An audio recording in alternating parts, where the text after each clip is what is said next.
भारत माफी मांगे ऐसी गलती भारत ने नहीं की है। गलती भारतीय जनता पार्टी ने की है। उसका खामियाजा देश क्यों भुगतेगा?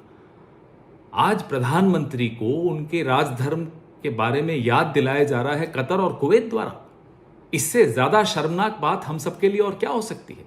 एक प्रधानमंत्री और उसकी पार्टी ने हम सबका सर नीचे झुका दिया और भारत माफी मांग रहा है।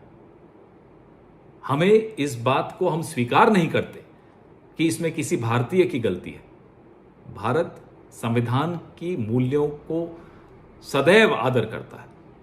नहीं करते होंगे भारतीय जनता पार्टी वाले तो वो भुगते खामियाजा, वो मांगे माफी।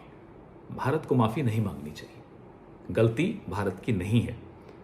प्रधानमंत्री, अगर आप सही समय पर बोल देते और अपने समर्थकों को, भक्तों को चुप करा देते, टीवी के एंकर्स जो जहर घोलते हैं वो आप रुकवा देते, तो आज हम सबका सर ऐसे नहीं झुकता जैसे कि आपकी वजह से झुक रहा है। आपको पहले तो देशवासियों से माफी मांगनी चाहिए कि आपकी वजह से आज भारत का सर नीचे झुका है। एक जमाना था जब दुनिया भारत से सीख लेती थी और आज तमामों देश हमारे दूतावासों से लोगों को बुलाकर फटकार लगा रहे हैं और माफी मांगने को कह रहे हैं। किस बात की देश माफी मांगेगा?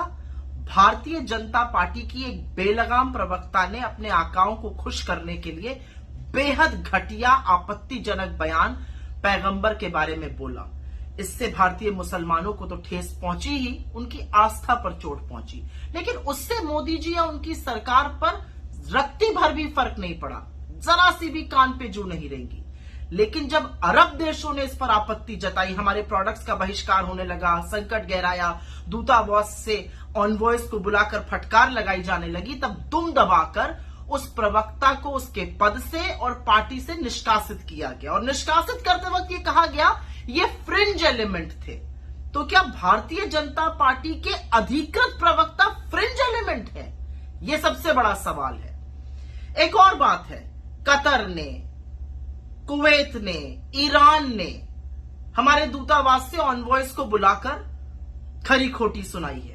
और उस खरी खोटी को सुनाने के बाद और ये सुनने के बाद मैं एक सवाल पूछना चाहती हूं। एस जयशंकर जी जो बहुत दम्भ भरते हैं फॉरेन पॉलिसी का, कोई बयान इशू करिएगा या अभी हम वेट करेंगे कि अब कौन सा देश हमारी फजीहत करेगा? असल में मूल मुद्दा एक ही है। इंटरनेशनल ख्याति तो दिला नहीं सकते हैं। रोज रोज भक्तों, नफरती चिंटुओं, बेलगाम प्रवक्ताओं के चलते इंटरनेशनल फजीहत जरूर देश की होती है। तो इसको खत्म करने के लिए कोई रणनीति है इस सरकार के पास। और एक बात इससे और जरूर सीखनी चाहिए नफरती चिंटुओं को खास करके, कि नफरत सिर्फ और सिर्फ उन्माद पनप पाती है।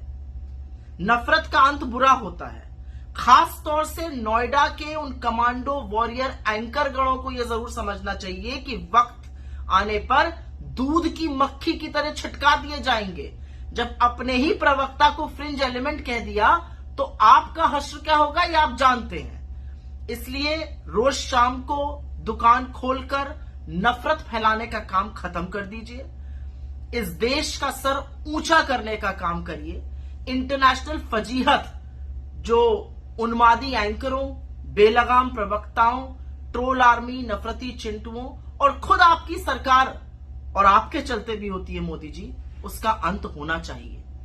क्योंकि देश का सर नीचा करने की अनुमति किसी को नहीं है, आपको भी नहीं।